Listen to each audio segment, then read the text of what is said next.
અત્યારે આપણે ધોરણ 10 છઠ્ઠો unit I love you teacher એની આપણે ચર્ચા કરવા જઈ રહ્યા છીએ. હવે આ પાઠની અંદર એક નાની છોકરી કે જે જન્મથી બહેરી અને આંધળી છે એના વિશેનો આ યુનિટ છે. હવે એ જન્મથી બહેરી અને આંધળી વિદ્યાર્થીની જીવનમાં કેવી રીતે આગળ વધે છે અને એ આગળ વધે છે એના માટેનું પ્રોત્સાહન, એના માટેનું શિક્ષણ કોણ આપે છે? તો એ છે એક ટીચર. અને એ ટીચર એ વિદ્યાર્થીની માટે એટલું મોટું બલિદાન આપે છે કે જેને આપણે કલ્પના પણ કરી શકતા નથી. ટૂંકમાં એક શિક્ષક વિદ્યાર્થી આગળ આવે, વિદ્યાર્થી પ્રગતિ કરે એના માટે કેટલું મોટું બલિદાન આપે છે એના વિશેનો આ યુનિટ છે. મિત્રો, તમારી પાસે ટેક્સ્ટબુક છે, એ ટેક્સ્ટબુકમાં આપણે જોઈશું. ટેક્સ્ટબુક તમારી સાથે રાખજો અને અહીંયા જે અમુક શબ્દો મેં લખેલા છે એ સિવાયના શબ્દો પણ આપણે જોતા રહીશું. બરાબર છે? ઓકે, તો આપણે યુનિટ શરૂ કરીએ છીએ. પાન નંબર 67 ઉપર છે. Helen Keller became deaf and blind when she was very young. Young એટલે નાની. જ્યારે હેલન કેલર બહુ નાની ઉંમરની હતી, એટલે કે એકદમ નાની હતી, ત્યારે એ ડેફ એન્ડ બ્લાઇન્ડ. ડેફ એટલે બહેરું, જે સાંભળી નથી શકતું તે. બ્લાઇન્ડ એટલે જે જોઈ શકતું નથી તે, જેને આપણે સામાન્ય ભાષામાં આપણે કહે છે આંધળું. તો હેલન કેલર નાનપણમાં જ બહેરી અને આંધળી હતી. Since she was deaf, she did not learn to speak. હવે જો અહીંયા મિત્રો શું થાય છે?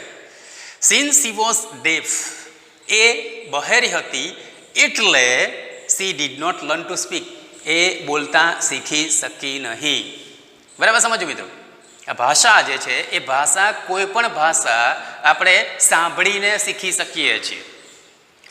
ગુજરાતમાં જન્મેલું બાળક ગુજરાતી બોલે છે, શાળામાં જતું નથી અને છતાં પણ એ ગુજરાતી બોલે છે. કેવી રીતે?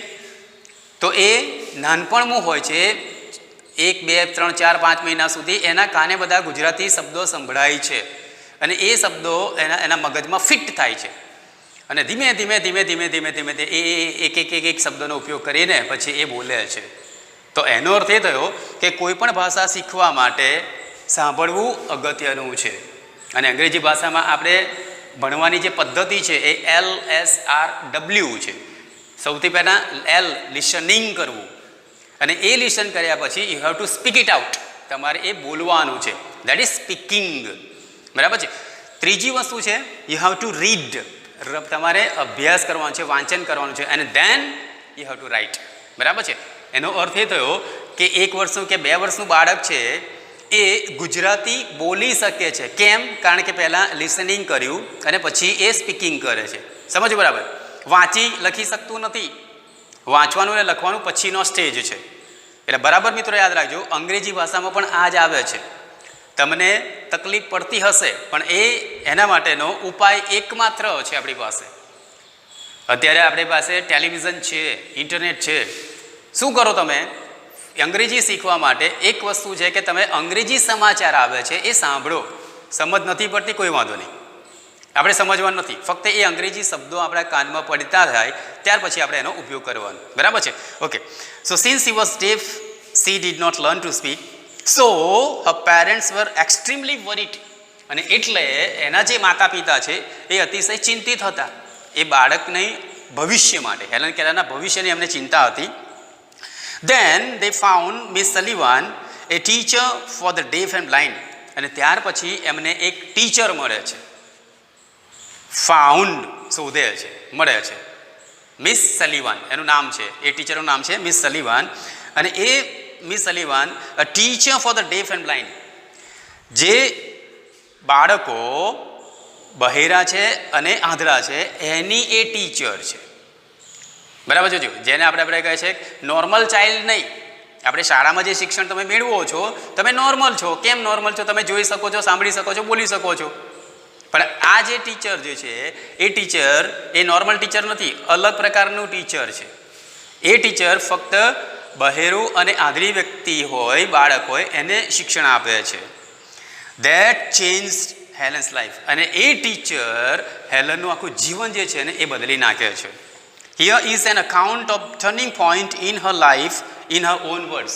અને અહીંયા આ હેલન કેલર પોતાના જીવનનો અહેવાલ આપણને બતાવે છે, જણાવે છે પોતાના શબ્દોમાં. બરાબર છે. એટલે અહીંયા જે આઈ શબ્દ આવે છે યુનિટની અંદર, આઈ શબ્દ સાંભળશો, એ આઈ શબ્દ કોના માટે છે?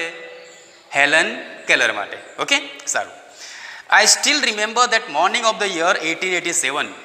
હેલન કેલર કહે છે મને અત્યારે પણ 1887ની એ સવાર યાદ છે. I was just 7 years of age then. એ વખતે હેલન કેલર કહે છે કે મારી ઉંમર 7 વર્ષની હતી. તો એનો અર્થ એ થયો કે લગભગ એનો જન્મ 1880માં થયો હશે. બરાબર છે, 1880માં એનો જન્મ થયો હતો. 7 વર્ષની ઉંમર હતી અને એ વખતે કહે છે કે મને 1887 એ સવાર યાદ છે. My teacher and Sullivan came to our house that day. એ દિવસે એની જે ટીચર છે મિસ સલીવાન એ એના ઘરે જાય છે. Next day she led me into her room and gave me a doll. બીજા દિવસે, પહેલા દિવસે એ ટીચર મળે છે ને બીજા દિવસે આ ટીચર શું કરે છે? she led me into her room. મને એટલે કે હેલન કેલર કહે છે કે મને એ ટીચર એની રૂમમાં લઈ જાય છે. બરાબર, જોજો. એન્ડ ગેવ મી અ ડોલ, અને મને એક ડોલ રમકડું આપે છે. બરાબર સમજો. અહીંયા મેં તમને પહેલાં શરૂઆતમાં જણાવ્યું કે તમે નોર્મલ વિદ્યાર્થીઓ છો એટલે તમે શાળામાં ભણવા માટે જાઓ છો. અહીંયા ટીચર શું કરે છે? એ ટીચર આ છોકરી છે જે જોઈ શકતી નથી, સાંભળી શકતી નથી, એટલે એના ઘરે ભણાવે છે. બરાબર છે. ઓકે.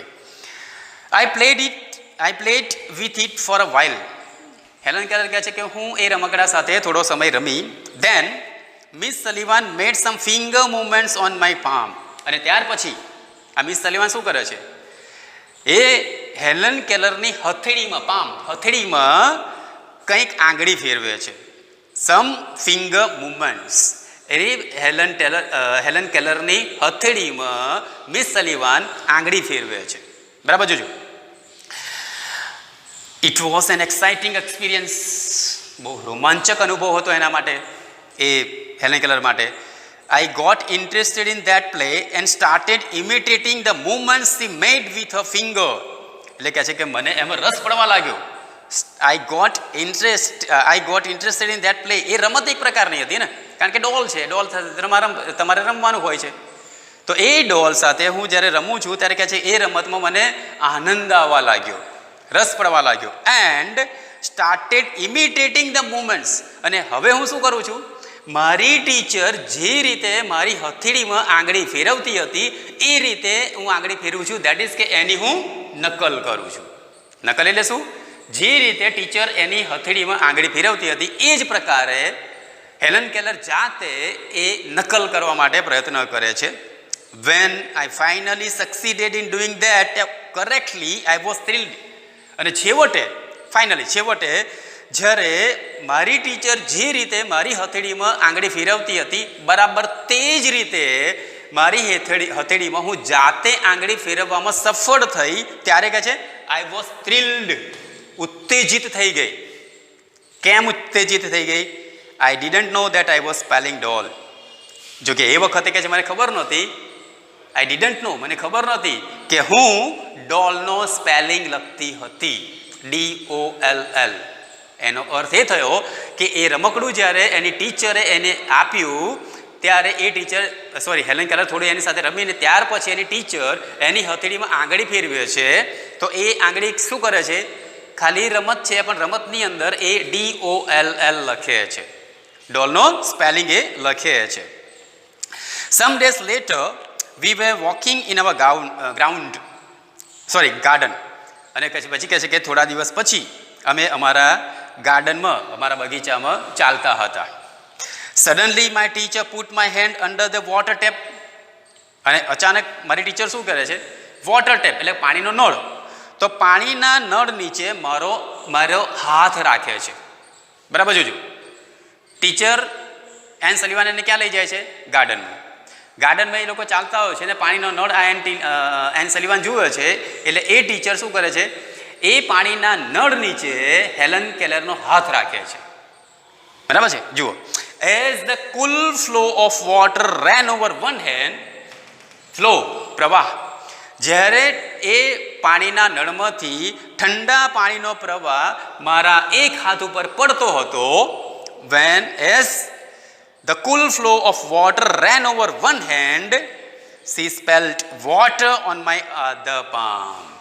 અને ત્યારે એ ટીચરે શું કર્યું, એક બાજુ પાણીનો પ્રવાહ એના હાથ ઉપર પડી રહ્યો છે, ત્યારે એ ટીચરે એના બીજા હાથમાં, હેલન કેલરના બીજા હાથમાં હથેળીમાં વોટર, WATER, વોટરનો સ્પેલિંગ લખ્યો. We played this game every day touching different objects. અને આ રીતે કહે છે કે અમે દરરોજ અલગ અલગ વસ્તુઓનો સ્પર્શ કરીને આ બધી રમત અમે રમવા લાગ્યા.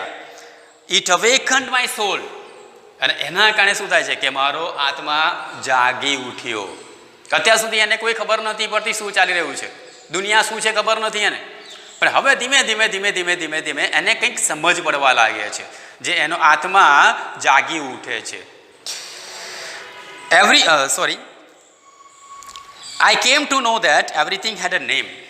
અને અહીંયા કહે છે હવે મને ખબર પડે છે કે દરેક વસ્તુનું કંઈક નામ છે. I came to know that everything had a name. Now each name gave birth to a new thought. અને કહે છે કે દરેક નવું નામ આવે છે ત્યારે મારા મગજની અંદર નવા નવા વિચારો આવે છે. બરાબર સમજ પડે છે? I was connected with, every object I touched seemed to throb with life. અને મને એવું પણ લાગે છે કે આ જે દરેક વસ્તુ છે એ દરેક વસ્તુનો જ્યારે હું સ્પર્શ કરું છું ત્યારે કહે છે કે every object I touch seem to throb with life, ત્યારે કે એ વસ્તુમાં પણ જીવન છે, જીવંત વસ્તુ હોય એવું કહે છે મને લાગે છે. I was connected with the world through all the world's. અને એટલે છેવટે આ વાક્ય બોલે છે હવે હેલન કેલર દુનિયાના સંપર્કમાં આવ્યા છે, દુનિયાની વસ્તુઓ સાથેના સંપર્કમાં આવ્યા છે, પણ કેવી રીતે? થ્રુ ઓલ ધી વર્લ્ડ, શબ્દ દ્વારા. બરાબર જોજો, એ જોઈ શકતી નથી ને, આપણે જોઈ શકીએ છીએ કે દાખલા તરીકે અત્યારે તમે જોઈ શકો છો, અત્યારે આ ગ્રીન બોર્ડ છે એ તમે જોઈ શકો છો, બરાબર છે, ટ્યુબલાઇટ છે તમે જોઈ શકો છો, તો એ જોઈ શકો છો, તમારી આંખો દ્વારા તમે દુનિયાના સંપર્કમાં આવ્યા છો.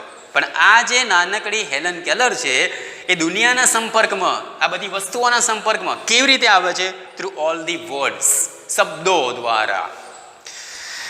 Miss Sullivan use to take me to long walks every morning. દરરોજ સવારે મિસ સલીવાન મને ચાલવા માટે લઈ જાય, મોર્નિંગ વોક આપણે જે કહીએ છીએ તે પ્રમાણે. I had a lot of questions to ask. ધીમે ધીમે એને ખબર પડે છે ને, સમજ પડે છે ને, અને એટલે હવે આ હેલન કેલરને પણ એના મગજની અંદર ઘણા બધા પ્રશ્નો છે, જે પ્રશ્નો એને પૂછવા છે. I had a lot of questions to ask.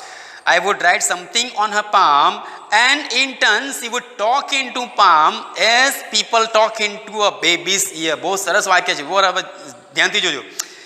I would write something on her palm.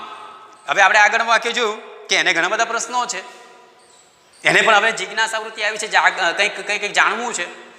તો જાણવું છે તો બોલી તો શકતી નથી, બરાબર, તો કેવી રીતે એ જાણશે? બીજું, એ ટીચરને પણ કેવી રીતે ખબર પડશે કે એને પ્રશ્નો છે? તો અહીંયા આ હેલન કેલર શું કરે છે? I would write something on a palm. Helen Keller કહે છે કે હું એની હથેળીમાં કંઈક લખું, એટલે કે જે પ્રશ્ન છે એ લખું, અને and in turn she would talk into my palm as people talk into a baby's ear. અને એ રીતે જ્યારે હું એની હથેળીમાં લખું ત્યારે જેમ લોકો, નાનકડું બાળક હોય એના કાનમાં એનો જવાબ આપે, આપણને કોઈ પ્રશ્ન પૂછે એટલે આપણે તરત જ જવાબ આપીશું, તો એને જવાબ કેવી રીતે મળ્યો? કાન દ્વારા. સાંભળ્યું ને? તો એ સાંભળે છે એટલે એનો જવાબ આપે છે. તો એ જ રીતે મારી ટીચર મારી હથેળીમાં લખીને મને જવાબ આપે છે. સમજ પડે છે મિત્રો? My teacher satisfied my curiosity. અને એ રીતે કહે છે કે મારી શિક્ષિકા છે એ મારી જે જાણવાની જે જિજ્ઞાસા વૃત્તિ છે, ક્યુરિયોસિટી, એ કહે છે મારી સંતોષે છે. Now everything around me was full of life, love and joy. અને હવે કહે છે કે મને લાગે છે કે મારી આજુબાજુની જે આ દુનિયા છે, આજુબાજુનું આ જે જીવન છે એ હવે સંપૂર્ણપણે પ્રેમભર્યું અને આનંદી છે. The second stage of learning was more difficult. બરાબર જોજો. હવે તો હવે તમને પ્રશ્ન થશે, પહેલો સ્ટેજ કયો હતો? અહીંયા બે વાક્ય આવ્યો ને, the second stage of learning was more difficult. તો અહીંયા એનો જવાબ બીજા જ વાક્યમાં મળે છે. શું કહે છે? It was also based on the sense of touch. તો એનો અર્થ એ કે આ હેલન કેલર શીખે છે કેવી રીતે? ટચ દ્વારા, સ્પર્શ દ્વારા. તો અહીંયા આગળ કહેવામાં છે કે જેમ ટચ દ્વારા એટલે કે સ્પર્શ દ્વારા પહેલા તબક્કામાં શીખે છે, એ જ પ્રકારે it was also based on the sense of touch. તો આ જે બીજો ભણવાનો તબક્કો છે એ પણ સ્પર્શ પર આધારિત હતો. Miss Sullivan would speak up word. હવે અહીંયા જે સ્પર્શ એ કયા પ્રકારનો છે મિત્રો બરાબર જોજો. પહેલાં તો શું કર્યું છે, એની ટીચર એની હથેળીમાં કંઈક લખે, ઓકે, અને પછી એ હેલન કેલર સમજી જાય. હવે અહીંયા શું છે, miss Sullivan would speak up word. બરાબર સમજો, મિસ સલીમાન કોઈ શબ્દ બોલે, બરાબર છે. આપણે શબ્દ બોલીએ છીએ ને, આપણે વાક્યો બોલીએ છીએ, પણ અહીંયા શબ્દ દ્વારા એક શબ્દ. તો મિસ સલીમાન એન્ડ ટીચર એક શબ્દ બોલે. Miss Sullivan would speak up word and ask me to touch her lips and throat slowly. અને જ્યારે મિસ સલીમાન એ શબ્દ બોલતી હોય ત્યારે એ મિસ સલીમાન હેલન કેલરને શું કહે છે? હેલન કેલરને કહે છે to touch her lips and throat slowly. Touch her lips, હોઠનો સ્પર્શ કરવાનો, અને એની સાથે સાથે ગળાનો પણ સ્પર્શ કરવાનો, થ્રોટ. બરાબર છે, બરાબર સમજો. તો એનો અર્થ અહીંયા ટૂંકમાં અહીંયા આટલી વસ્તુ થાય છે કે મિસ સલીવાન જ્યારે બોલતી હોય ત્યારે હેલન કેલરે શું કરવાનું છે? એ શબ્દ બોલતી હોય તે વખતે હેલન કેલરે શું કરવાનું છે?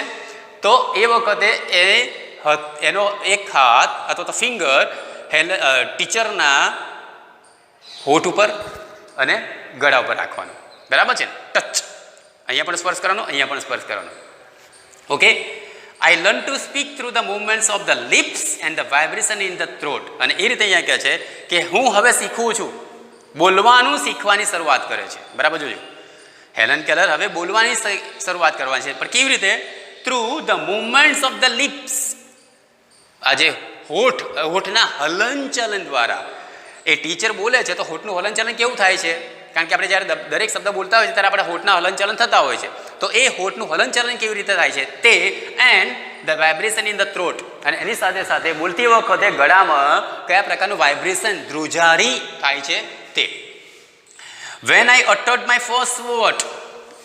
જો બોલવું, હેલન કેલર કહે છે કે જ્યારે મેં મારી જિંદગીમાં પહેલો શબ્દ બોલી હું. હેલન કેલર જિંદગીમાં પહેલો શબ્દ બોલે છે. બરાબર સમજો. કઈ છોકરી છે આ? બરાબર યાદ રાખવાનું, જે જન્મથી બહેરી છે અને આંધળી છે. બરાબર છે. એનો અર્થ એ થયો, અને આપણે આગળ પણ જોયું કે બહેરું હોય એ બોલી નથી શકતું. એ સામાન્ય નિયમ છે, પણ એ નિયમ અથવા તો એ સિદ્ધાંતને હવે ઓવરટેક કરવાનો છે. એ સિદ્ધાંતમાંથી બહાર નીકળવાનું છે, એ મર્યાદામાંથી બહાર નીકળવાનું છે અને એ બોલવાનું છે. તો અહીંયા કહે છે કે I learn to speak through the movements of the lips and the vibration in the throat when I uttered my first word. જ્યારે જિંદગીની અંદર મેં પહેલો શબ્દ હું બોલી, it gave me boundless delight. ત્યારે કહે છે કે એ વખતે મને અતિશય આનંદ થયો. બરાબર છે, સમજો. બરાબર, તમે સમજો, તમને કોઈ વસ્તુનો આનંદ થાય છે, પણ અમુક વખત અતિશય આનંદ થાય. આજે તમારો બર્થડે છે અને તમારા પપ્પા આવીને તમને બાઇક આપે તો તમને ખબર પણ નથી કે પપ્પા મને આજે બાઇક આપવાના છે, પણ બાઇક આપે ત્યારે કેવો આનંદ થાય? ખ્યાલ આવે છે? આપણને ખબર નથી, અને એ વસ્તુ આપણને જ્યારે પ્રાપ્ત થાય ત્યારે આપણને અતિશય આનંદ થાય. ઓકે, કલ્પના તો આપણે કરતા કે મારી પાસે ફલાણું હોય, ઢીકણું હોય, પણ એ વસ્તુ અત્યારે તો નથી ને. પણ એ વસ્તુ જ્યારે આપણને મળે ત્યારે કેવો આનંદ થાય? અવર્ણનીય, બાઉન્ડલેસ.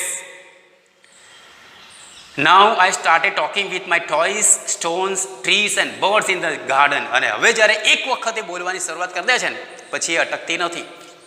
બરાબર સમજો. અહીંયા આપણે શીખ પણ મેળવવાની છે.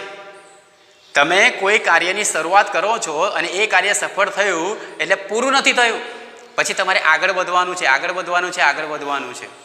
તમે બાઇક ચલાવવાની શરૂઆત કરી, બાઇક મૂકી દો, સાયકલ ચલાવવાની શરૂઆત કરી, હવે સાયકલ પહેલા જ દિવસે સાયકલ ચલાવીને પડી ગયા, તો હવે તમે પછી ડરમાં નહીં ચલાવો તો તમને સાયકલ આવડશે ને? ના. બીજું, એ સાયકલ ચલાવ્યા પછી તમે એક વખત ચલાવીને પછી 2-3 વર્ષ સુધી નહીં ચલાવો તો પણ તમને નહીં આવડે, ભૂલી જશો. બરાબર છે. તો અહીંયા શું કહે છે?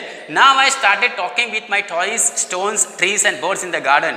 મારા ગાર્ડનની અંદર અથવા તો ઘરની અંદર જે રમકડા છે, સ્ટોન્સ, ગાર્ડનની અંદર જે પથરા છે, અથવા તો જે વૃક્ષો છે, પક્ષીઓ છે, એની સાથે કહે છે હું વાત કરવાની મેં શરૂઆત કરી. I felt amazed and delighted as my sister ran to me when I called her. અને જો અહીંયા શું કહે છે, I felt amazed and delighted. આશ્ચર્ય થાય છે એને, અતિશય આનંદ થાય છે. ક્યારે? જ્યારે એ હેલન કેલર પોતાની બહેનને નામ દઈને બોલાવે છે અને એ બહેન એનો અવાજ સાંભળીને એની પાસે આવે છે, ત્યારે એને આશ્ચર્ય થાય છે. ખ્યાલ આવે છે? And when my dog obeyed my commands. બીજું, એ એના ઘરમાં એક કૂતરો છે અને એ કૂતરાને કોઈ આજ્ઞા કરે છે, કોઈ હુકમ કરે છે, કંઈક કહે છે અને એ કૂતરો એ પ્રમાણે કરે છે, ત્યારે કહે છે કે મારે અતિશય આશ્ચર્ય અને એની સાથે સાથે આનંદ પણ થાય છે. I was able to speak. એનો અર્થ એ થયો કે હવે એને વિશ્વાસ આવી જાય છે, આત્મવિશ્વાસ આવે છે. I was able to speak. હું બોલી શકું છું. I can speak. હું બોલી શકું છું. બરાબર છે? બરાબર યાદ રાખજો. I can. It was a miracle. અને એ મારા માટે એક ચમત્કાર હતો. બરાબર છે ને? આપણે અગાઉના યુનિટમાં આપણે જોયું છે કે જે ઈશ્વરે પેલી મૂર્તિનું સર્જન કર્યું, પ્રતિમાનું સર્જન કર્યું, જેને સામાન્ય ભાષામાં મધર કહે છે, એની આંખમાંથી આંસુ નીકળે ને ત્યારે વખતે આ શબ્દ આવ્યો હતો, મિરેકલ, ચમત્કાર. તો અહીંયા પણ આના જીવનમાં ચમત્કાર છે. કયો ચમત્કાર? જે સામાન્ય ભાષામાં આપણે કહે છે કે જે અશક્ય વસ્તુ છે એ શક્ય બને, દેટ ઇઝ કોલ્ડ ચમત્કાર.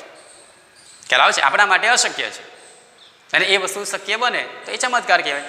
અહીંયા સામાન્ય વસ્તુ શું હતી કે હેલન કેલર આંધળી છે અને બહેરી છે, તો એ બોલી શકવાની નથી, એ ખબર હતી. પણ હવે એ છોકરી બોલી ઉઠે છે, બોલી શકે છે, એ એના માટે ચમત્કાર છે. When I studied seriously it seem more like play than work. હવે જો અહીંયા આગળ એ સિરિયસલી અભ્યાસ કરે છે. અભ્યાસ કરવાનો છે એટલે સ્વાભાવિક વસ્તુ છે કે ધ્યાન દઈને એને અભ્યાસ કરવો પડે, પૂરી ગંભીરતાપૂર્વક એને અભ્યાસ કરવો પડે. તો અહીંયા કહે છે કે વેન આઈ સ્ટડી સિરિયસલી, હું પણ ગંભીરતાથી અભ્યાસ કરતી હતી, ત્યારે પણ it seem more like play than work. મને એ કોઈ કાર્ય કરતાં જાણે કે હું એ રમતી હોઉં એવું વધારે લાગે. બરાબર સમજો? તમે જ્યારે કોઈ પણ, દાખલા તરીકે વિદ્યાર્થી છો તો તમે અભ્યાસ કરો છો તો અભ્યાસને એક રમત સાથે ગણો. જેમ રમતી વખતે તમે રમતમાં તલ્લીન થઈ જાઓ છો, એ પ્રકારે અભ્યાસમાં પણ તલ્લીન થઈ જશો. તો આ હેલન કેલરના જીવનમાં જે શક્ય બન્યું, જે બોલી શકે, એ આપણા જીવનમાં પણ શક્ય બનશે. વેન એવર એનીથિંગ ડિલાઇટેડ ઓર ઇન્ટરેસ્ટેડ મી. જ્યારે કોઈ વસ્તુ હું જોઉં ઇન ધ સેન્સ કે એક્ઝેક્ટ આંખો દ્વારા નહીં, પણ અહીંયા કહે છે કે એ કોઈ વસ્તુ દ્વારા મને આનંદ આવે, બરાબર છે, મને એમાં રસ પડે, ત્યારે miss Sullivan would talk about that as if she were a little girl herself. ત્યારે મારી શિક્ષિકા એન્ડ સલીમન કેવી રીતે મારી સાથે વાત કરે, જાણે કે એ નાનકડી છોકરી હોય. બરાબર સમજો? અને બીજા અર્થમાં આપણે છે કે આપણે એક નાનકડું બાળક છે, 6-12 મહિનાનું બાળક છે. હવે આપણને ખબર છે કે પાણીને પાણી જ કહેવાય, પણ એ બાળકને આપણે શું કહે છે? ભૂપી. ભૂ એટલે પાણી. ખ્યાલ આવે છે? તો તમે સીધું તમે અલંકારિક ભાષામાં એ 6-12 મહિનાના બાળક સાથે વાત નહીં કરો, એને એની ભાષામાં, કાલી ગલી ભાષામાં વાત કરો છો. તો આ ટીચર પણ એક જાણે કે એક નાની છોકરી હોય, એની બહેનપણી હોય, એની ઉંમરની હોય, એ રીતે એની સાથે વાત કરે છે. She taught subjects like science by making it so interesting that I remembered everything. વિજ્ઞાન જેવો વિષય, તમને પણ ખબર છે કે વિજ્ઞાન જેવો વિષય એટલે માથાનો દુખાવો. આમ સામાન્ય લોકો, વિદ્યાર્થીઓ કહેતા હોય છે, બૂમો પાડે છે કે સમજ નથી પડતી. ઓકે? કારણ કે ત્યાં બધી અદ્રશ્ય વસ્તુઓની જ વાત કરવાની છે. પ્રકાશ સંશ્લેષણ, જેને આપણે જોઈ શકતા જ નથી. બરાબર છે? અને પ્રકાશ સંશ્લેષણની આપણને સમજ આપવામાં આવે છે. બરાબર? ઓકે. પછી આપણે અમુક એવા શબ્દો બોલવામાં આવે છે સાયન્સની ભાષામાં કે જે શબ્દો આપણે નોર્મલ એનો ઉપયોગ નથી કરતા. પર્ણ, પ્રકાંડ, આ બધા શબ્દો આવે છે. ઓકે, વાંધો નહીં. તો કહેવાનો અર્થ એ કે વિજ્ઞાન જેવો વિષય જે છે એ રસ એમાં સહેજ પણ ન પડે. બરાબર? બહુ ગંભીર વિષય છે. તો એ વિષયને પણ એ એટલું રસપ્રદ રીતે ભણાવે કે મને બધું યાદ રહી જાય. તો એનો અર્થ એ થયો કે કોઈ પણ કાર્ય આપણે જ્યારે કરીએ છીએ ત્યારે એમાં બે વસ્તુ, એમાં રસ પડવો જોઈએ, બીજું ગંભીરતા હોવી જોઈએ. Finally my teacher began teaching me to read. અને હવે આગળનો તબક્કો આવે છે. હવે આગળનો તબક્કો એટલે શું? બરાબર જોજો. પહેલું શું થયું? લિસનિંગ શાના દ્વારા? હથેળી દ્વારા થયું. બરાબર. બીજો તબક્કો શું આવ્યો? બોલવાનો. તો સ્પીકિંગ આવ્યું. હવે ત્રીજો તબક્કો અહીંયા આગળ વધે છે કે finally my teacher began teaching me to read. હવે મારી ટીચર જે છે એ મને વાંચવાનું શીખવવા લાગે છે. I first read raised letters and later on read with braille. શરૂઆતમાં રેઝડ લેટર્સ, રેઝ એટલે અહીંયા લખેલું છે ઉપસેલા અક્ષરો, બરાબર છે. અક્ષરો ઉપસેલા હોય એટલે આપણે હથેળી ફેરવીએ આપણને ખબર પડે, બરાબર છે, કે આ ક છે, ખ છે, શું છે, એ છે, બી છે, સી છે, એ પ્રમાણે. તો શરૂઆતમાં આઈ ફર્સ્ટ રેડ રેઝ લેટર્સ, ઉપસેલા અક્ષરો હું વાંચવાની શરૂઆત કરું છું. Than and letter on red with Braille, Braille લિપિ છે, બરાબર છે. તો એ બ્રેલ લિપિ દ્વારા એ અભ્યાસ કરવાનું શરૂ કરે છે. I learn to write with both ordinary as well as braille typewriter. અને અહીંયા શું કહે છે, હું વાંચવાની શરૂઆત કરું છું. શરૂઆતમાં કેવી રીતે? ઓર્ડિનરી, એક સાદું, સામાન્ય સાદું બ્રેલ ટાઈપરાઇટર હોય એના દ્વારા, એ ટાઈપરાઇટર હોય એના દ્વારા, અને ત્યાર પછી બ્રેલ ટાઈપરાઇટર દ્વારા, જે સ્પેશિયલ આંધળા અને બહેરા વિદ્યાર્થીઓ માટે આવે છે, તેના દ્વારા એ વાંચવાની અથવા તો લખવાની શરૂઆત કરે છે. I was well on my path to becoming a well educated person. અને હવે કહે છે કે હું મારે જે સુશિક્ષિત બનવાનો મારો માર્ગ છે એ સુશિક્ષિત બનવાના મારા માર્ગ તરફ હું આગળ વધી રહી હતી. I was provided all the possible opportunities to develop my abilities and I made the maximum use of them. અહીંયા બહુ બે અગત્યના વાક્યો છે. I was provided all the possible opportunities to develop my abilities. મારી જે ક્ષમતાઓ છે, એબિલિટીઝ, મારી જે ક્ષમતાઓ છે એ ક્ષમતાઓને વિકસાવવા માટે, ટુ ડેવલપ, વિકસાવવા માટે મને શક્ય એવી તમામ ઓલ ધ પોસિબલ ઓપોર્ચ્યુનિટીઝ, તકો આપવામાં આવે છે. વિદ્યાર્થી મિત્રો, અત્યારે શાળા બંધ છે, આપણે ફેસ ટુ ફેસ આપણે શિક્ષણ મેળવી શકતા નથી, છતાં પણ તમે શિક્ષણથી વંચિત ન રહો એના માટે આપણે શું કરીએ છીએ? ઓકે, તો આપણે ઓનલાઈન અત્યારે અભ્યાસ ચાલુ કર્યો છે. તમે આ વિડીયો ત્યારે જ્યારે યુટ્યુબ પર આપણે મૂકીશું ત્યારે તમે જોશો, તો એ પણ એક શિક્ષણનો એક પ્રકાર છે. ઓકે, આપણે ડિસ્ટન્સ લર્નિંગ જેને આપણે કહે છે. તમે તમારા ઘરે છો, અમે અહીંયા શાળામાં છીએ, અને છતાં પણ આપણું શૈક્ષણિક કાર્ય ચાલે છે. એટલે તક જે આપણે કહે છે એ તક તમને આપવામાં આવે છે. તમે એવું ન સમજો કે હવે અમારો તો અભ્યાસ જ ક્યાં ચાલે છે. ના, આપણે આ શિક્ષણ, ઓનલાઈન શિક્ષણ દ્વારા પણ તમને અભ્યાસ કરાવીએ છીએ. એનો અર્થ કે તમને દરેક પ્રકારની તક પૂરી પાડીએ છીએ કે તમે લખો, વાંચો, અભ્યાસ કરો. તો અહીંયા એ પણ કહે છે I was provided all the possible opportunities to develop my abilities. મારી જે ક્ષમતાઓ છે એ વિકસાવવા માટે મને શક્ય એવી તમામ તકો પૂરી પાડવામાં આવે છે. And I made the maximum use of them. અને હું એ જ મને જે તકો પૂરી પાડવામાં આવે છે એનો શક્ય એટલો મહત્તમ ઉપયોગ કરું છું. એનો અર્થ એ તો કે વિદ્યાર્થી મિત્રો તમારે પણ સમજવાનું છે, તમે અત્યારે જે અભ્યાસ કરી રહ્યા છો, તમે જે શિક્ષણ મેળવી રહ્યા છો, ભલે ઘરે બેઠા મોબાઈલ દ્વારા કે પછી તમારે સ્માર્ટ ટીવી હોય એના દ્વારા તમે શિક્ષણ મેળવતા હો, પણ એ જે તમને તક આપી છે તો એનો પૂરેપૂરો, વધુમાં વધુ મહત્તમ એનો ઉપયોગ આપણે કરવો જોઈએ. આઈ ડેવલપ્ડ ગ્રેટ કોન્ફિડન્સ. મારામાં પુષ્કળ આત્મવિશ્વાસ ઉત્પન્ન થાય છે. And I even visited the president Cleveland at the White House. અને જો કેટલી પ્રગતિ, જે આંધળી છે, બહેરી છે, કે જેના માટે અંધકાર છે આખું દુનિયામાં, એ બહેરી અને આંધળી છોકરી અમેરિકાના જે પ્રેસિડેન્ટ છે ક્લિવલેન્ડ, એમને વ્હાઇટ હાઉસમાં મળે છે, બરાબર છે. એને સામાન્ય ભાષામાં આપણે કહીએ તો અહીંયા આપણે ભારતમાં રહીએ છીએ, તો હેલન કેલર જો કદાચ ભારતમાં હોત તો એની સરખામણી આપણે આપણી રીતે કરી શક્યા હોત કે હેલન કેલર ભારત દેશના વડાપ્રધાનને દિલ્હીમાં મળે છે. કેટલી મોટી સિદ્ધિ કહેવાય, ખ્યાલ આવે છે ને?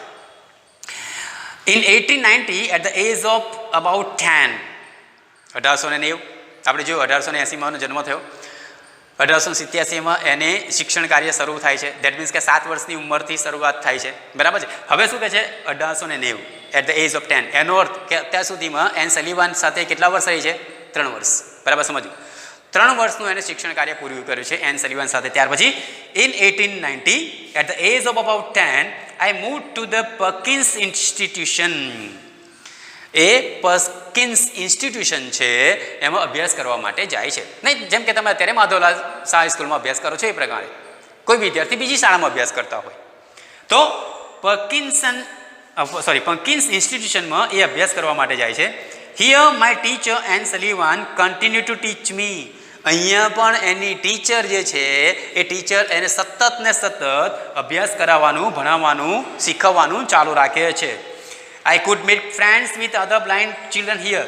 હવે આ જે ઇન્સ્ટિટ્યૂટ છે પકિન્સ ઇન્સ્ટિટ્યૂટ, એમાં આ હેલન કેલર જેવા વિદ્યાર્થીઓ આવે છે, બરાબર છે, નોર્મલ વિદ્યાર્થીઓ નહીં, જે બહેરો હોય કે પછી આંધળું હોય, કે ધેટ મીન્સ કે શારીરિક ખામીવાળા વિદ્યાર્થીઓ ત્યાં અભ્યાસ કરવામાં આવે છે. તો I could make friends with other blind children there, ત્યાં પણ બીજા જે અંધ વિદ્યાર્થીઓ છે તો એમની સાથે મિત્રતા બાંધે છે. My loneliness began to disappear. સ્વાભાવિક વસ્તુ છે, તમારી પાસે તમે એકલા હો ત્યારે તમને એકાંત લાગે, લોનલીનેસ, બરાબર છે. લોનલીનેસ શબ્દ અહીંયા મેં આ રાખ્યો છે, અહીંયા એકલતા સાધે. પણ અહીંયા હેલન કેલરને બીજા પણ અંધ વિદ્યાર્થીઓ મળે છે, તો બધા એકબીજા સાથે ભેળે, એકબીજા સાથે વાતો કરે ત્યારે એનું જે એકલવાયાપણું છે એ હવે દૂર થાય છે. My loneliness began to disappear and my progress of learning improved quite well. અને મારું જે અભ્યાસ કરવાની જે પદ્ધતિ છે, પ્રકાર છે અથવા તો સિદ્ધિ છે એ હવે આગળ ને આગળ વધે છે. I learn Latin, German and arithmetic. અને હવે અહીંયા કહે છે કે હું ત્યાં પકિન્સ ઇન્સ્ટિટ્યૂટની અંદર લેટિન, જર્મન એન્ડ એરિથમેટિક, ગણિત, એનો પણ એ અભ્યાસ શરૂ કરે છે. બરાબર, જોજો આ કઈ વિદ્યાર્થીની છે, આ વસ્તુ યાદ રાખવાની છે. જે અંધ છે, બહેરી છે, ઈશ્વરે આપણને તો સારામાં સારા બનાવ્યા છે, આપણને કોઈ ફિઝિકલ ડિફેક્ટ નથી, શારીરિક ખોડખાં પણ નથી. જો આ હેલન કેલર આંધળી, બહેરી હોવા છતાં પણ આ લેટિન, જર્મન, એરિથમેટિક ભણી શકતી હોય તો આપણે ન ભણી શકીએ? મિત્રો બરાબર સમજો. In 1896 I moved on to the Cambridge School for Young Ladies in Massachusetts. Cambridge school for young ladies in Massachusetts છે, ત્યાં 1896માં એ જાય છે અભ્યાસ માટે. This was really a great achievement for a lady like me who was blind, deaf and could barely produce sounds for communication. અને મારા જેવી વિદ્યાર્થીની, મારા જેવી છોકરી માટે જો એક મહાન સિદ્ધિ છે, ત્યાં Cambridge school for young ladies in મેસેચ્યુસેટ્સમાં ભણવા જવું એ કે છે મારા જેવી છોકરી માટે એક મહાન સિદ્ધિ છે. કયા પ્રકારની છોકરી? Great achievement for a lady like me who was blind, deaf and could barely produce sounds for communication. જે બહેરી છે, જે આંધળી છે અને જે બેરલી, ભાગ્યે વાતચીત માટે શબ્દ અથવા તો અવાજ ઉત્પન્ન કરી શકતી હોય, એના માટે તો આ સિદ્ધિ છે કે ત્યાં અભ્યાસ કરવા માટે જવાનું. I began writing poems and stories. હવે બરાબર જોજો મિત્રો, આ સિદ્ધિ કયા પ્રકારની છે. આ છોકરી જે બહેરી છે અને આંધળી છે, છોકરી શું કરી શકે છે, કેટલું આગળ વધે છે. I began writing poems and stories. મેં કવિતાઓ લખવાનું શરૂ કર્યું, વાર્તાઓ લખવાનું શરૂ કર્યું. Shortly before my examinations my lost my father.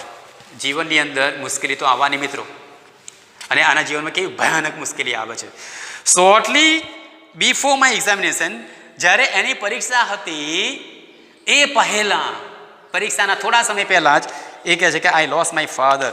મેં મારા પિતાજીને ગુમાવ્યા, એમના પિતાનું અવસાન થયું. ઓલ્ધો ઇમોશનલી ડિસ્ટર્બ્ડ, સ્વાભાવિક વસ્તુ છે કે એના પપ્પાનું અવસાન થયું છે, એટલે લાગણીની દ્રષ્ટિએ એ ડિસ્ટર્બ થઈ ગઈ હોય, અસ્વસ્થ થઈ ગઈ હોય, માનસિક રીતે ભાંગી પડી હોય, તેમ છતાં I did best in the examination. પણ કહે છે પરીક્ષાની અંદર મેં મારા સારામાં સારા પ્રયત્ન કર્યા. My teacher could not accompany me to the examination hall.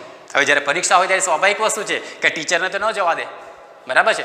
અત્યારે તમારી બોર્ડની પરીક્ષા હવે આવશે મે મહિનામાં, થોડું હવે ડિલે થશે, તો મે મહિનામાં પરીક્ષા આવશે, અંગ્રેજીનું પેપર હોય તો અલ્પેશભાઈ સાહેબ તમારે થોડા આવવાના છે. ગણિતનું પેપર હશે પરીક્ષા ખંડની અંદર, સતીશ સર થોડા આવી શકવાના છે, ખ્યાલ આવે છે. એટલે પરીક્ષા તો તમારી જાતે આપવાની છે ને, આખા વર્ષ દરમિયાન અમે તમને ભણાવીશું, પણ પરીક્ષા વખતે તમારે શું કરવું પડશે? જાતે લખવું પડશે. તો અહીંયા એ રીતે કહે છે કે my teacher could not accompany me to the examination hall. પરીક્ષા ખંડની અંદર મારી શિક્ષિકા હાજર ન હોય. There a teacher spelled out the question in my hand. એની પરીક્ષા પદ્ધતિ કયા પ્રકારની છે? આપણા જેવી નથી, પેન એન્ડ પેપર, ના, એ પ્રકાર નથી. શું કહે છે? There a teacher spelled out the question in my hand. A teacher જે છે પરીક્ષા ખંડમાં જે પરીક્ષક છે એ શું કરે? એ એ પરીક્ષક એક પ્રશ્ન આ એન સલીવાનના હાથમાં લખે, એની હથેળીમાં લખે, and I typed out the answers. અને એ જે ટીચરે જે પ્રશ્ન લખ્યો છે એ પ્રશ્નનો જવાબ ટાઈપરાઇટર પર, બ્રેલ ટાઈપરાઇટર પર એણે લખવાનો છે. બરાબર છે. When the result was declared, પરીક્ષા પૂરી થઈ ગઈ, પરિણામ પણ જ્યારે જાહેર થયું ત્યારે I was so full of joy to hear that, મને એ સાંભળીને એટલો બધો આનંદ થયો that I had pass all the subjects, કે હું દરેક વિષયમાં પાસ થઈ ગઈ. I remember my first day at the Radcliffe College in 1900, 1900 એટલે કે એની ઉંમર લગભગ જ્યારે 20 વર્ષની થઈ ત્યારે એ રેડક્લિફ કોલેજમાં જાય છે અને એમાં પહેલો દિવસ. I knew there were challenges in my way, અહીંયા સ્વીકારે છે, મને ખબર હતી કે મારા જીવનની અંદર પડકાર છે, મુશ્કેલી છે, તકલીફો છે, but I was eager to overcome them. પણ એ પડકારો પર કહે છે કે મારે વિજય મેળવવાનો છે, એ પડકારોનો મારે સામનો કરવાનો છે અને એ પડકારો ઉપર વિજય પ્રાપ્ત કરવાનો છે. The professors looked far away as if they were speaking through a telephone. ત્યાં પ્રોફેસર્સ બધા હતા, પ્રોફેસર શિક્ષકો બધા ભણાવનાર, તો એ જ્યારે બોલતા હોય ત્યારે કેવું લાગે મને, જાણે કે ટેલિફોન પર વાત કરતા હોય ને, આપણે ટેલિફોન પર વાત કરીએ તો આપણે અવાજ એકદમ ધીમો આવે છે ને, તો એ રીતે તે professors look far away as if they were speaking through a telephone, જાણે કે એ પ્રોફેસરો ટેલિફોન પર વાત કરતા હોય એ રીતના મને લાગતા. The lectures were spelled into my palms as rapidly as possible. બરાબર જોજો, સમજો અહીંયા કયા પ્રકારની પરિસ્થિતિ છે. જે લેક્ચરર છે, જે શિક્ષક છે, જે અભ્યાસ કરાવે છે, જે લેક્ચર આપે છે, તો એ જેમ બોલતા જાય એમ એ હથેળીની અંદર, હેલેન કેલરની હથેળીમાં એટલી ઝડપથી બધું લખાતું જાય, એની આંગળી ફેરવવામાં આવે. I would note down whatever I remembered when I went back home. અને જ્યારે હું ઘરે જાઉં ને ત્યારે મને જેટલું યાદ હોય એ હું લખું. બરાબર સમજ પડે છે? બરાબર સમજો. એને સાંભળવાનું નથી, એણે તો એની હથેળીમાં બધું લખતા રહેવાનું છે. અને ઘરે જઈને પછી એણે નોટમાં લખવાનું. Here I began to write about my life. અને હવે અહીંયા કહે છે કે મેં મારા જીવન વિશે લખવાનું શરૂઆત કર્યું, જીવનનો અહેવાલ, જીવન વૃત્તાંત. I wrote the story both in Braille and on a normal typewriter. અહીંયા આગળ પણ આપણે જે નોર્મલ એટલે ઓર્ડિનરી, અહીંયા કહે છે કે મેં બ્રેલ ટાઈપરાઇટર અને જે સાદું ટાઈપરાઇટર છે એના પર એ સ્ટોરી લખી. The story of my life was edited by John Macy. અને આ મારા જીવનની જે સ્ટોરી છે, વાત જે મેં લખી, એ જ્હોન મેકી નામનો એક વ્યક્તિ છે, એને એડિટ કરી, એને સંપાદન કર્યું. એમાં પ્રિન્ટિંગ મિસ્ટેક હોય, સ્પેલિંગ મિસ્ટેક હોય, અથવા તો ભાષાકીય કંઈક તકલીફ હોય. The writing was publish in a magazine in 1903 and I was pad four it. બરાબર જોજો, એ જે લખાણ છે એનું, એ લખાણ 1903માં એક મેગઝીનની અંદર, એક સામયિકની અંદર પ્રસિદ્ધ કરવામાં આવે છે. અને એ લખાણના કારણે એ લખાણનો બદલો એને આપવામાં આવે છે, પેઇડ, પૈસા આપવામાં આવે છે. બરાબર સમજો. 23 વર્ષની ઉંમરે એ કંઈક લેખ લખે છે અને એ લેખ એક વર્તમાનપત્ર મેગઝીનની અંદર પ્રકાશિત કરવામાં આવે છે અને એ લેખ બદલ એને પૈસા પણ આપવામાં આવે છે. વી The blind are as indebted to Louis Braille as mankind is to Gutenberg. આપણે માનવજાત છે ને ગુટનબર્ગ માટે, ગુટનબર્ગ જેના માટે આપણે કહે છે કે આપણે ઋણી છીએ, એ પ્રકારે કહે છે કે અમે આંધળા વિદ્યાર્થીઓ એ લુઈસ બ્રેલના કહે છે ઋણી છીએ, indebted. On 28 June 1904 I graduated from the Redcliffe College. 1904 Radcliffe કોલેજમાંથી એ ગ્રેજ્યુએશનની ડિગ્રી પ્રાપ્ત કરે છે. I felt proud that I became the first deaf blind person to earn a Bachelor of Arts degree. અને કહે છે કે મને ગર્વ છે કે હું દુનિયાની પહેલી એવી BA પાસ કરનાર અથવા તો આર્ટ્સની ડિગ્રી મેળવનાર પહેલી વિદ્યાર્થીની હતી જે બહેરી અને આંધળી હતી. એટલે કે આંધળી અને બહેરી એ પહેલી છોકરી છે આ હેલેન કેલર જે BAની ડિગ્રી પ્રાપ્ત કરે છે. I began to feel that I must educate people on ways to help the blind.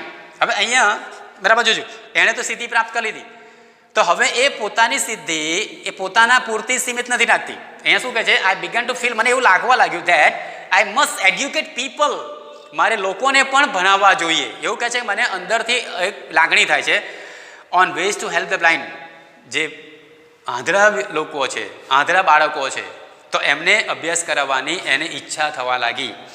My prime goal in my life was to spread awareness regarding the poor neglected state of the blind.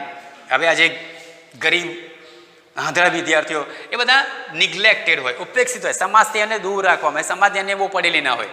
તો એમના માટે એમનામાં કંઈક awareness આવે, જાગૃતિ આવે, તો એ જાગૃતિ ફેલાવવાનું કહે છે કે નક્કી કર્યું, અને એ મારો મુખ્ય ગોલ અથવા તો હેતુ હતો. Their innate abilities and their inspirations. I had to raise funds not only to sustain a living for myself, but also to start projects to remove darkness and miseries from the lives of other blind people. બહુ લાંબુ વાક્ય છે. જો અહીંયા their innate abilities and their inspirations. innate જન્મજાત. આપણે દરેક વ્યક્તિને આપણે ઈશ્વરે કંઈક ને કંઈક વરદાન આપેલું છે, તો એ જે આપણી આંતરિક શક્તિઓ છે, innate abilities and their inspirations, પ્રેરણારૂપ બનવાનું છે, પ્રેરણા. આઈ હેડ ટુ રેઝ ફંડ્સ. હવે કોઈ પણ કાર્ય કરવા માટે સીધું ફક્ત બોલીને નહીં થાય, એના માટે નાણાકીય સદ્ધરતા જરૂરી છે, આર્થિક સદ્ધરતા અથવા તો પૈસા જરૂરી છે. તો કહે છે અહીંયા શું કહે છે? I had to raise funds. મારે એ ફંડ પૈસા એકઠા કરવાના છે. Not only to sustain a living for myself. એ પોતે સ્વીકારે છે ફક્ત મારાને મારા જીવન માટે જ નહીં, મારું જીવન ટકાવવાનું છે, ટુ સસ્ટેન ટકાવવાનું છે, તો એ દેટ મીન્સ કે મારા જીવનનું ભરણ પોષણ કરવાનું છે એટલા માટે જ નહીં, but also to start projects two remove darkness and મિઝરીઝ from the lives of other blind people. પણ જે બીજા આંધળા વિદ્યાર્થીઓ છે અથવા તો આંધળા લોકો છે, એમના જીવનમાંથી અંધકાર, ડાર્કનેસ, અંધકાર દૂર થાય, મિઝરી, દુઃખ દૂર થાય, એના માટે પણ અલગ અલગ જે પ્રોજેક્ટ કરવા માટે મારે ફંડ એકઠું કરવાનું છે. એનો અર્થ એ ફંડ એકઠું કરવું એ ફક્ત પોતાના માટે નહીં, અન્ય આંધળા વિદ્યાર્થીઓ માટે પણ. I strongly felt that I must give the others what I had gained from my teacher and. અને અહીંયા કહે છે કે મને તીવ્ર એવી લાગણી થાય છે કે મારા ટીચરે જે મને આપ્યું છે, દેટ મીન્સ કે મારા ટીચર પાસેથી મેં જે ગેઇન કર્યું છે, મેળવ્યું છે, પ્રાપ્ત કર્યું છે, એ મારા અન્ય આંધળા વિદ્યાર્થીઓને અથવા તો મિત્રોને પણ આપવું. Then came a dark cloud in my sky. અને છેવટે મારા જીવનમાં એક અંધકારમય વાદળ આવે છે.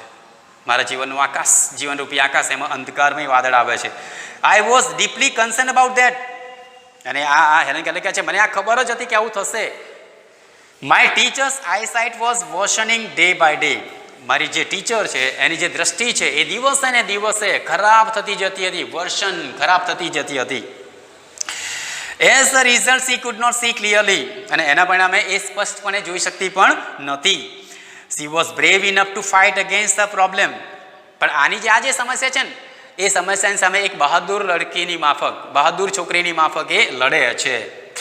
But I was sorry because she did not heed to her problems of her eyes.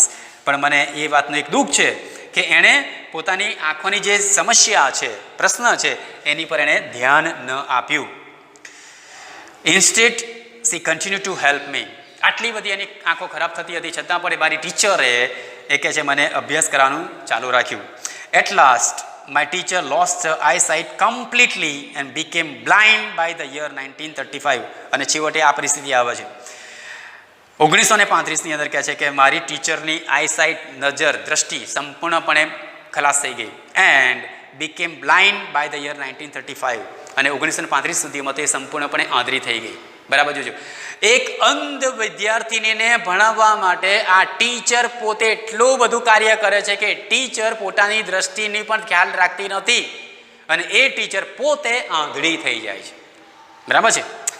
C sacrificed her eyesight for me. બરાબર જુઓ, મારી ટીચરે મારા માટે એની આંખોનું બલિદાન આપ્યું. Sacrificed. What a great sacrifice it was. અને આ જે બલિદાન છે ને, કેટલું મહાન બલિદાન કહેવાય. If she had not supported and encouraged me to learn, એ કહે છે જો મારી ટીચરે મને સપોર્ટ ના કર્યો, મને ટેકો ના આપ્યો હોત અને એન્કરેજ, મને હિંમત ના આપી હોત, પ્રોત્સાહન ના આપ્યું હોત, તો I would not have enjoyed the beauty of the world. તો આ દુનિયા, આજે જે સુંદર દુનિયા છે, દુનિયાની જે સુંદરતા છે, એ કહે છે હું માણી ન શકી હોત. I can not think myself apart from her. I can not think myself apart from her. અને એ કહે છે હું મારી જાતને મારી ટીચરથી હું અલગ ગણી શકતી જ નથી. My heart always speaks. મારું હૃદય હંમેશા કહે છે આઈ લવ યુ ટીચર. હું મારા શિક્ષકને પુષ્કળ પ્રેમ કરું છું. આઈ લવ યુ ટીચર. મિત્રો, અહીંયા આપણે આ પાઠ પૂરો થાય છે. અને અહીંયા એક્સરસાઇઝ છે એના વિશે તમને એક અલગ PDF આપણે આપીશું અને એમાં તમારે એ ક્વેશ્ચન આન્સર લખવાના છે. Okay, thank you.